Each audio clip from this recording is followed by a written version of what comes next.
Wala akong dapat patunayan sa'yo. Pwede mo akong maliitin, pero hindi mo pwede akong husgahan. Pwede kang mainis, pero hindi ka pwedeng makialam.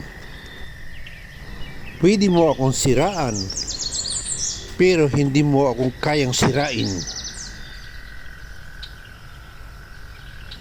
Kahit anong sabihin mo, wala akong paki. Sa batas ko, kung wala kang ambag sa buhay ko, wala akong paki sa opinyon mo. Kaya ikaw,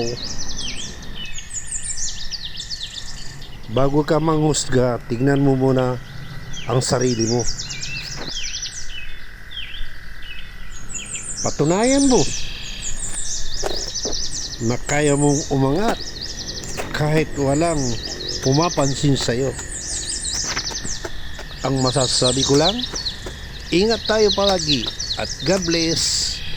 Like, follow, and share. Bye-bye.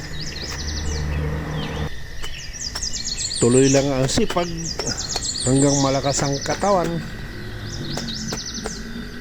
At laging gabayan tayo ni Lord.